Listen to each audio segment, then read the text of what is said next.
அனைவருக்கும் கோபிநாத்தின் அன்பு வணக்கம்.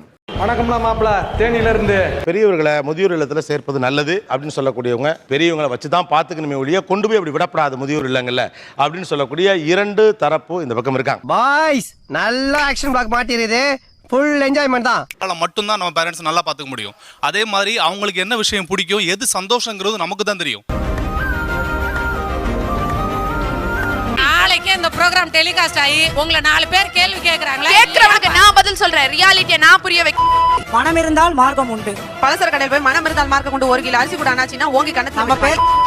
நீங்க ஒரு தாயை வந்து பின்னாடி தர்ற மாதிரி மனைவி ஏன் தள்ள மாட்டீங்க? மனைவி வந்து உருப்படியான வேலை பண்றாங்க. இவங்க வந்து இருக்கிற ரோல் வந்து தண்டசோர் ரோல் தான். ஆனா இவங்க இருக்கும்போது அவங்களுக்கு சுகர் இருந்தா கடலை சட்னி அரைக்க முடியாது. இதுல வந்து உப்பு காரம் கூட கம்மி அந்த மாதிரி எல்லாம் பண்ணும். என்னடி ரொம்ப ஓவர் அடுக்குற போட்டே. அவங்கள இப்ப லாங் லைஃப் இருக்காங்க அப்படின்னு சொல்லலே ரொம்ப அயற்சியா சொல்றீங்க. விமனோட growth அஃபெக்ட் பண்றதே இந்த பேரண்ட்ஸ் தான் சார். வச்சு உங்க வைஃபைக்கும் கேரியரை பார்க்க சொல்லிட்டு நீங்களும் உங்க அப்பா அம்மாவை பாத்தீங்கன்னா நீங்க மனுஷர். இவன் வேற என்னை ரொம்ப டார்ச்சர் பண்றான்டா. காலைல வச்சு சாம்பார் மதியானம் சாப்பிட மாட்டாங்க. குழந்தை பெத்து 2 months ஆனா நானே ஃப்ரிட்ஜ்ல வச்சு நானே சூடு பண்ணி தான் சாப்பிடணுமே ஒழிய அவங்க சாப்பிட மாட்டாங்க. ஒரு மனுஷன் போய் பேசலாம், ஆனா ஏக்கர் கணக்கில் எல்லாம் பேசக்கூடாது. நீங்க சொல்லாதீங்க, நீங்க பண்ணுங்க, உங்க அப்பா அம்மாக்கு நீங்க பண்ணுங்க. ஒவ்வொருத்தருக்கு வேகத்தை பார்த்தோம்னா அவன் அருமை வறுமைக்கு ஆபத்து வந்துரும் போல் இருக்கடா.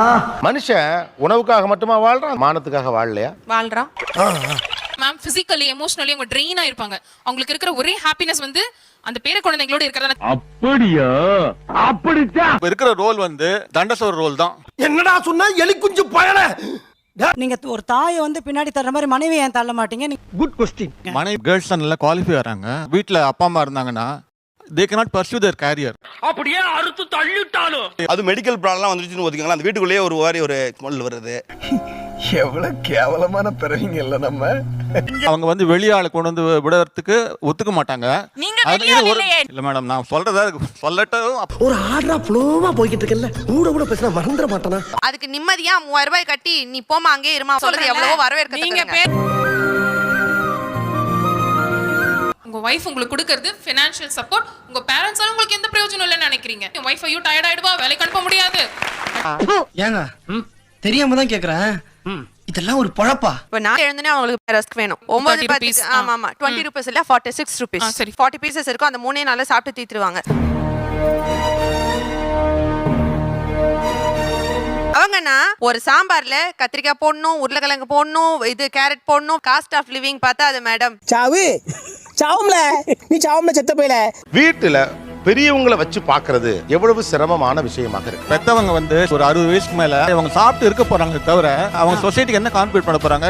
நார்மலா பெரியவங்க என்ன ஈஸிலி டைஜஸ்டபிள் ஃபுட் சாப்பிடுவாங்க. இதை செஞ்சு கொடுக்க கூட சிரமமா இருக்குங்கிற அளவுக்கு நிலைமை இருக்கான்னு கேக்குறேன். காலம் வராதப்பா. நான் வர்க்கிங், என் ஹஸ்பண்ட் வர்க்கிங். லேட் ஆயிடுச்சுப்பா அட்ஜஸ்ட் பண்ணிக்கிறீங்களாங்கன்னா நோ ப்ராப்ளம், பரவாயில்ல டிஃபன்ல போயிடலாம்.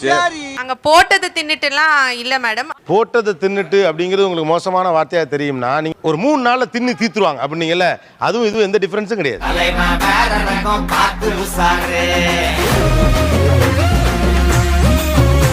அவங்க சாப்பிட்டு இருக்க போறாங்க தவிர அவங்க சொசைட்டிக்கு என்ன கான்ட்ரிபியூட் பண்ண போறாங்க? உங்க வைஃப பத்தி அவ்வளவு கேர் எடுத்துக்கிறீங்க, உங்க அப்பா அம்மாவை பத்தி உங்களால கேர் எடுத்துக்க முடியலையா? இட்ஸ் கேக்குறதுக்கே ரொம்ப வேதனையா இருக்கு. ஏன்டா போய் எமோஷன் ஆற நீ? ஏன் எமோஷன் ஆற நீ? ஒருத்தல பிச்சைக்காரங்க மாதிரி செத்துட்டாங்களா உயிரோட இருக்காங்களான்னு தெரியாம விடுறதுக்கு ஓல்டேஜ் ஹோம்ல போய் விடுறது ரொம்ப நல்லதுங்க சார். நானும் பாத்துக்கிட்டே இருக்கேன், வாய்க்கு வந்ததெல்லாம் பேசுற. கொண்டு விட்டோ எனக்கு ஃபோர்ஸ் எந்த சண்டையும் கிடையாது. இதெல்லாம் நம்புற மாதிரியாங்க இருக்குது. புரிஞ்சுக்கிட்டீங்க, ஆசிரமும் கிடையாது அது. அதை நாங்களும் மாசம் காசு கட்டி தான் பாத்துக்க வைக்கிறோம். சும்மா போய் தெருவில் விடுறோம்னு கிடையாது. இல்லை இல்லை, நீ என்ன விளக்கம் சொன்னாலும் அதை ஏற்றுக்கொள்ள என் மனம் மறுக்கின்றது. உதைப்பதற்குள் ஓடிவிடு. ஒரு ப்ராப்ளம் ஸ்பேஸ். பேரண்ட்ஸ்க்கு ஒரு ரூம் தேவையா இருக்கு, கிட்ஸுக்கு ஒரு ரூம் தேவையா இருக்கு. அதனால கொஞ்சம் நிதானமா யோசிச்சு பாருங்களேன். எனக்கே இவ்வளவு சிரமமா இருக்கு 5 நிமிஷமே இல்லையா? Emotional damage. மாமியாரை பத்தி இவ்ளோ சொன்னீங்கல்ல, உங்க அப்பா அம்மா எங்க இருக்காங்க? அவங்க ஊர்ல இருக்காங்க. அப்ப புரியல, இப்ப புரியுது. எங்க அப்பா அம்மாக்குனா நாங்க நிக்கிறோம்ல, உங்க அப்பா அம்மாக்குனா நீங்க நிக்க மாட்டீங்களா? அத நீ நானும் ஃபீல் பண்ணி என்ன பிரச்சனை? அவர்லாம் ஃபீல் பண்ணனா? யாரை வச்சு பாத்துப்பீங்க? எங்க வச்சு பாத்துப்பீங்க? வாயில வசம்ப வச்சு தேய்க்க வாய்க்கால தண்ணி வந்து வாயை கூப்பிடுடா. நீ தேர்ட் பர்சன் இந்த பிரசன்ட் மீனிங்ல எடுத்துக்கலாம் தாராளமா. எவ்வளவு கேவலமான விஷயத்தை எவ்வளவு பெருமையா சொல்றான் பாரு. ஒய்ஃப் வெளியில கான்ட்ரிபியூட் பண்றது நிறைய பண்ணலாம். இவங்க வந்து லாங் லைஃப் இருக்காங்க. லாங் டர்ம்ல it won't yield anything.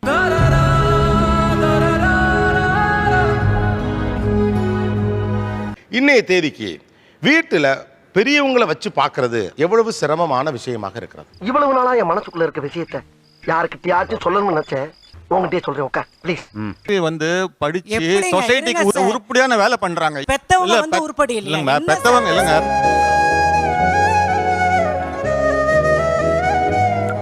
Maybe நிறைய ஆர்குமெண்ட்ஸ் நடந்திருக்கும். யார் வீட்ல?